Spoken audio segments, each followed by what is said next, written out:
Rise of the machines. They're increasingly shoving humans aside in the workplace, but robots are also helping us work and live longer while creating opportunities where jobs are scarce. So how can we make the most of artificial intelligence? This is Inside Story.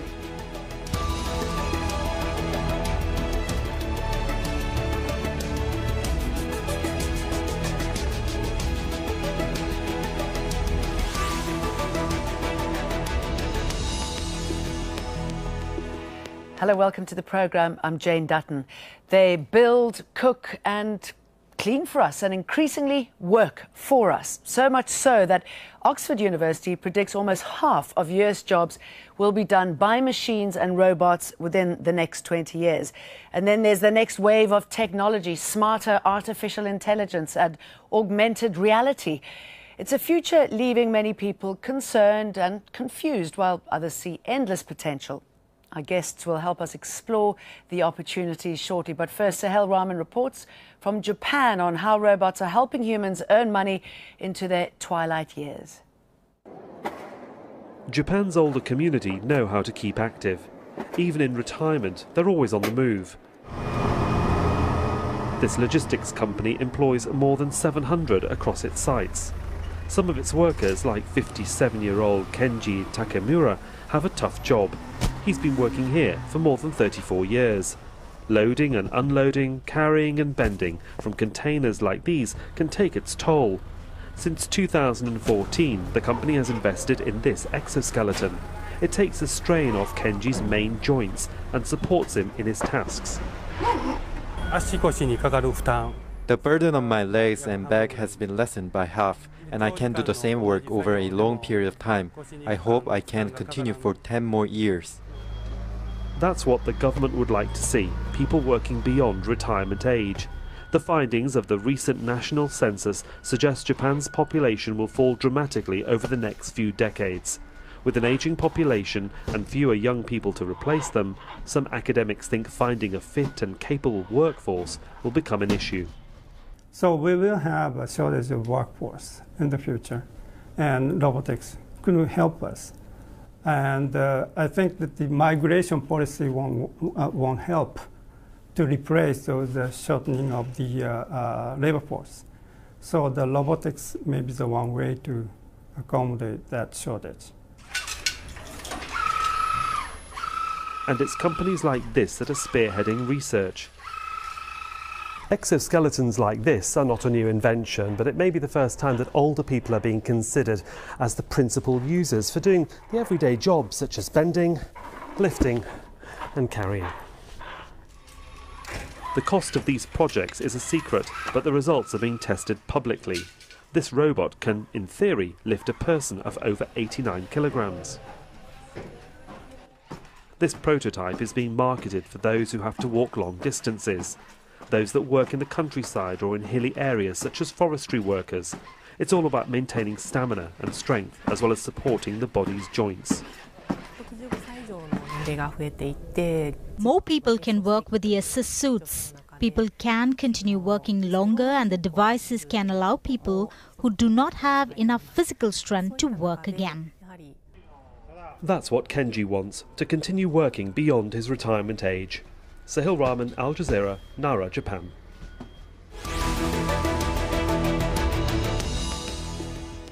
Well, let's now bring in our guests. In London, Guang-Zhong, Director of the Hamlyn Centre for Robotic Surgery.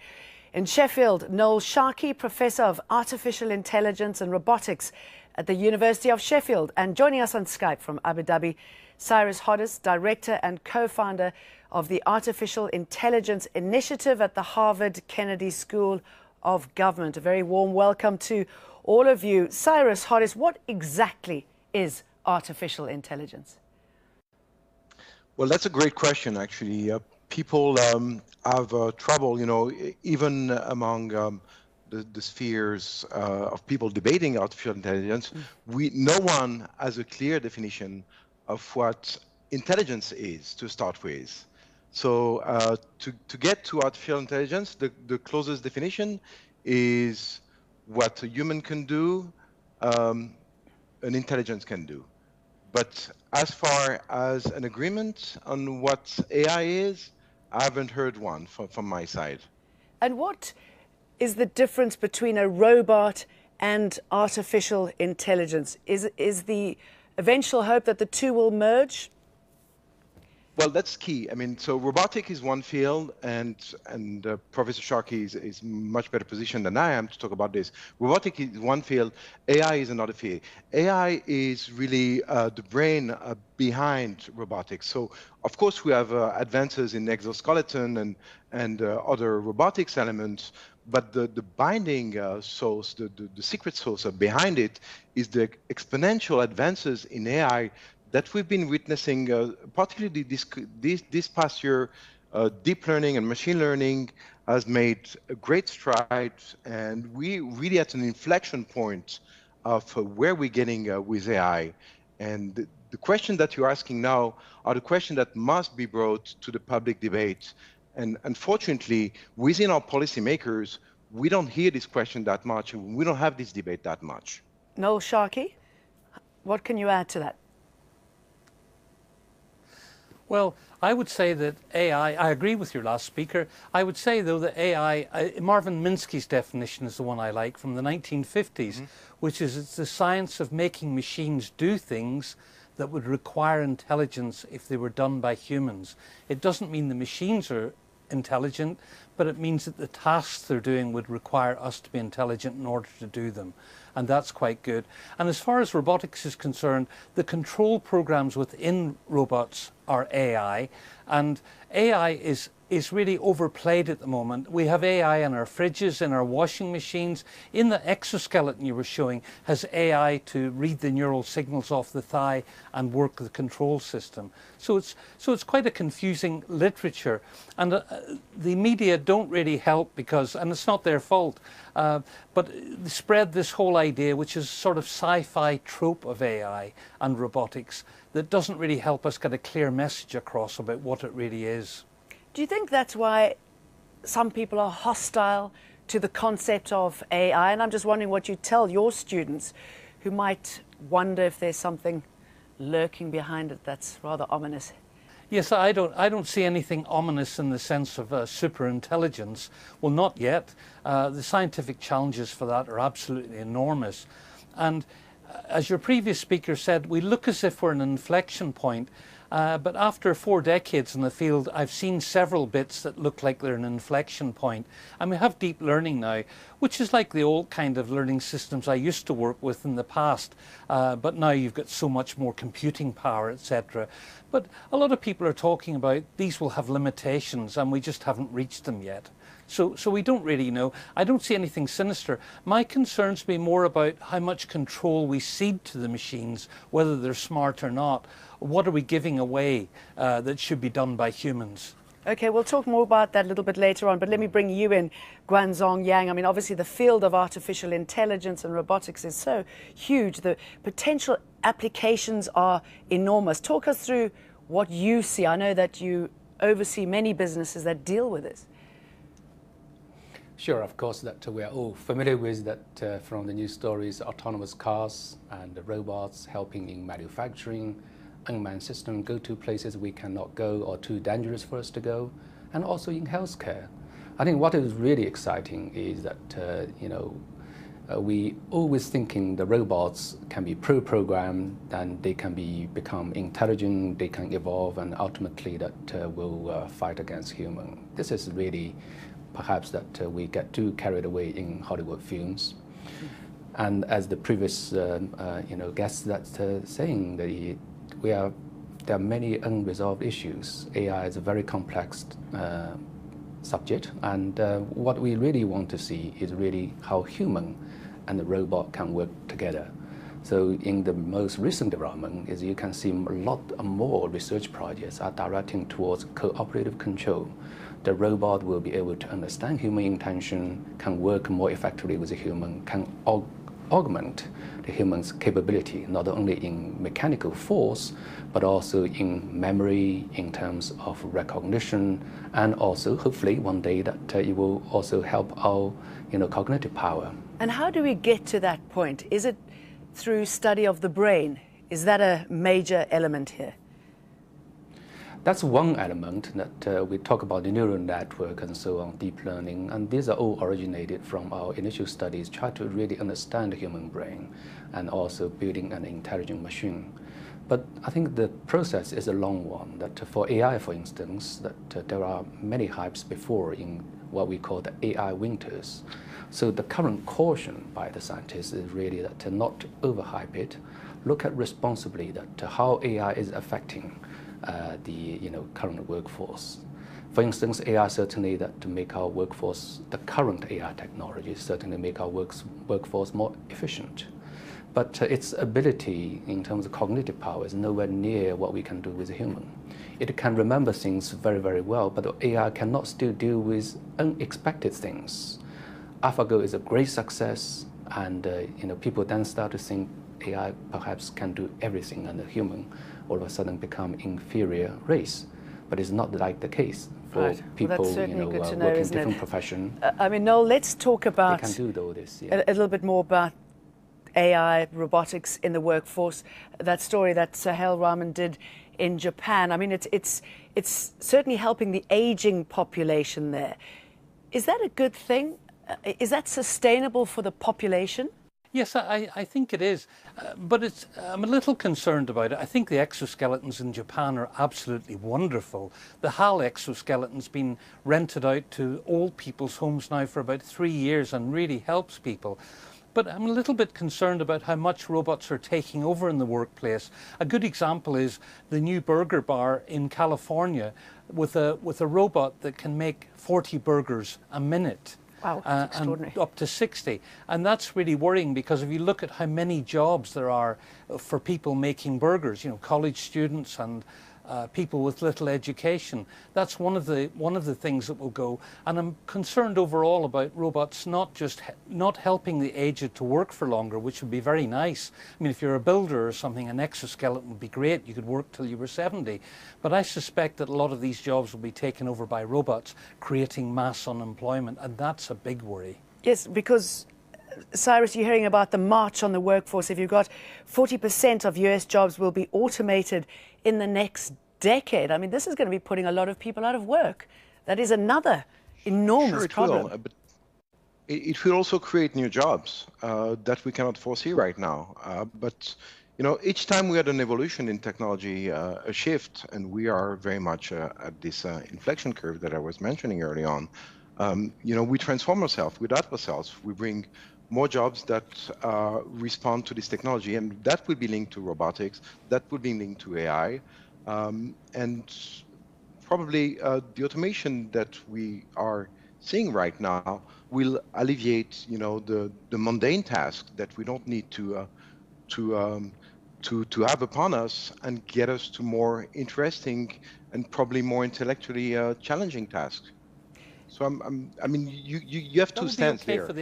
One is dystopian and the other one is utopian. Noel, what did you want to say, Noel?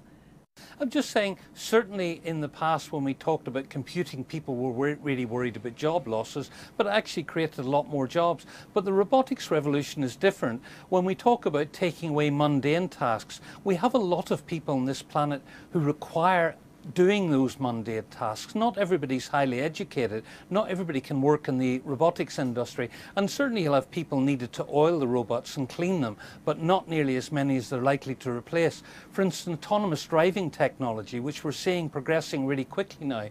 In the United States, that's 35 million jobs. And they're talking about drone deliveries, little robots on the ground doing deliveries. It's all happening at the moment already. We can see it. So what are all those semi-skilled and less skilled people going to do? It's not clear now at all.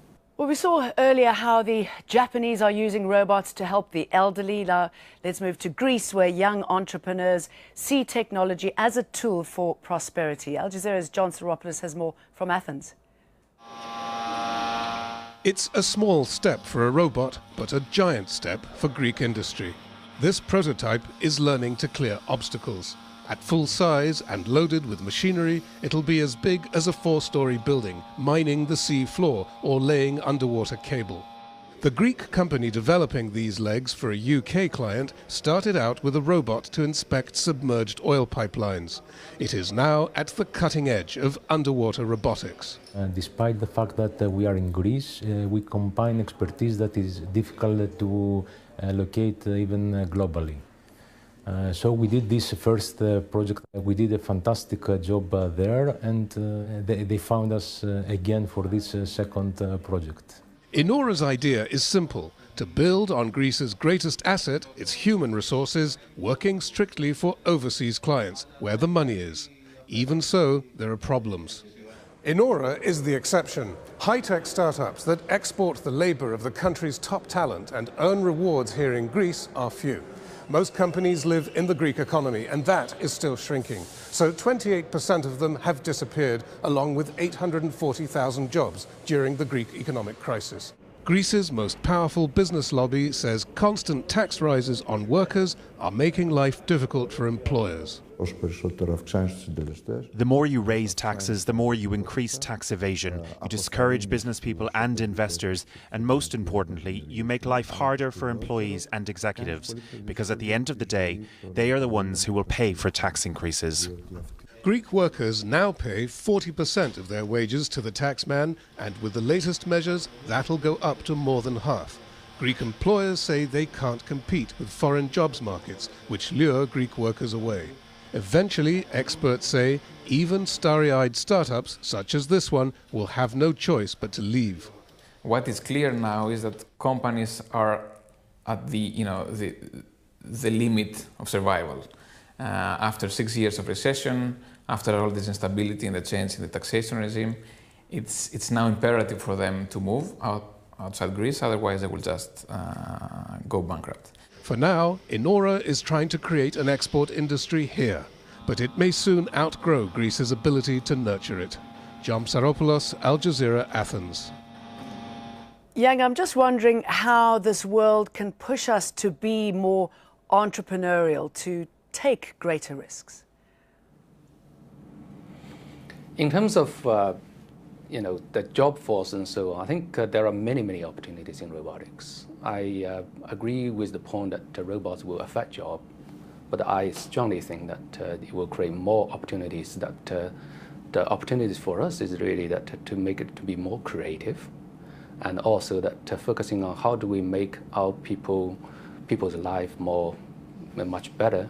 For instance, in healthcare, one area that what we try to do is in surgery, for instance. We are no longer satisfied just life being saved, but more importantly, the quality of life after surgery. So there are many things in terms of early detection, quality of life, assistive technologies, and all these things coming through. I think there will be more opportunities that for us. And we need to be bold in terms of creating new industry or the ecosystem. That my belief is that the robots will be all around us. I certainly don't see the danger robot will take all our jobs, but they will create new ones. And certainly, Cyrus, they'll shatter old business models, I should imagine, and economies will need to adapt. Absolutely. I mean, you can feel, you questioned, I mean, you can feel, you understand the massively transformational power of what's happening right now. And again, I'm like astonished that this debate is not in the public sphere. It's not coming from our leaders, but it's coming, from people who are interested or working in the field. One question that we can ask is the universal income. If there is no more small jobs that are taken upon by humans, but if they are robotized, should we shift this part of the workforce into some kind of universal income? So these questions, policymakers should be asking this now. We should be debating this now. And this type of debate is unfortunately still not happening in the public sphere. Well, I know in Europe, and this is to you, Noel, with that growing army of robot workers, there's a discussion that they could be classed as electronic persons and therefore liable. The owner is liable to pay social security for them. I mean, could they become taxpayers in the future? I'm sorry, I have to say I would say that was nonsense. it's a sort of bit of a fantasy, and it masks the real questions that the other two have just brought up. There is the idea of a basic universal income, and of course there's a lot of innovation going on. This is a great time for startups in robotics. But, you know, we really have to have a broader societal discussion about this. As both speakers have said, there's no joined up international thinking, and certainly not in the UK. In the UK, for instance, the British government and Amazon have got into bed together now and using Britain as a test site for drone deliveries. There's been no discussion throughout the country about this. They're just going ahead and doing it. And this is where it's a bad idea, because the benefits could be enormous. I mean, for instance, we've just heard it. The fact that there's no real framework at the moment, is that what you say? Yes, there's no framework at all. Nobody's really thinking about how this all joins up. I mean, there's already, next month, Sky has a company called Starship Robots that's going to start deliveries with little ground robots. Domino Pizza's already doing that as well. And now you're going to have drones overhead. And there's no discussion about where they're all going to go, whether we want them, whether you want to be caught in the highway of drone deliveries because it's going to be 100 feet wide and then them shooting off. If you're caught in that highway, your house prices are going to go down, for instance. Do people really want this? Do they want their privacy intruded? We need to ask, because otherwise it could all come unstuck and then we won't get the great benefits that we really want. And Yang, that raises the question of how you police this, because we still have no idea how far it can go. Absolutely. No, I have to disagree with you on this one. That in fact the UK governments are putting that effort together. For instance, EPSRC, which is the funding body for engineering and physical sciences, and really put together all the different strands that in terms of robotic research, not the research itself, but also addressing the ethical issues, the legal issues. And it's really that you are seeing tremendous transformation forward. Now we have a very clear focus in terms of national strategy for robotics. We have a very clear mandate in terms of our responsibility for the government, researchers, and also the general population. How do we embrace this? We can't say that this is something we can deny that robots will have impact on the job force. No, you were shaking your head there. It is changing the job structure rather than taking over jobs. Yes, because the EPSRC has done a little bit of a strategy, and I've been working on the principle to robotics, but it's very minor. And if you look, for instance, at the government strategy document, buried at the very bottom, there's one mention that it might be a good idea to look at some of the ethical issues. There's lots of money going into robotics, but there's very little going into what the responsibility of those developing them and using them are. And this is what's really missing from the debate. We need to be looking at the societal risks, what the potential is for damage, ethical damage, damage to human rights, etc. This is what's missing in all these robot strategies. So you can have all the strategies you want, build all the robots you want, stimulate industry, but essentially it's down to the population in the end whether they want to accept it or reject it. And I think we should look at the population now, discuss with them, have a broader discussion, not just a discussion among Cyrus, the robotics isn't it elite, too late whether people accept it? Sorry, I'm going to jump in here, whether people accept it or reject it. I mean, we're on that path already, aren't we? AI is here, and again, the impact's going to be massive. What Noel's been talking about just before, I mean, there is this dialogue on ethics on AI in the battlefield, when you can have autonomous weapons taking life or death decision. So we're talking about this because that's something real that major defense contractors, major countries are debating and studying and trying to implement and thinking whether or not they should implement it. So this debate is here. But beyond that clear and present debate, there's so much more that we need to discuss on the ethics of AI. And the time is now, really. And the time is now, and unfortunately, we've run out of time. It's such a big topic. Gentlemen, thank you very much. Guang-Zhong Yang, Noel Sharkey, and Cyrus Hodes. And thank you too for watching. You can see the program again anytime by visiting our website, aljazeera.com. And for further discussion, go to our Facebook page. That's facebook.com/AJ Inside Story. You can also join the conversation on Twitter. Our handle is @AJ Inside Story, or mine @Jane Dutton. From me and the rest of the team, Thank you for watching.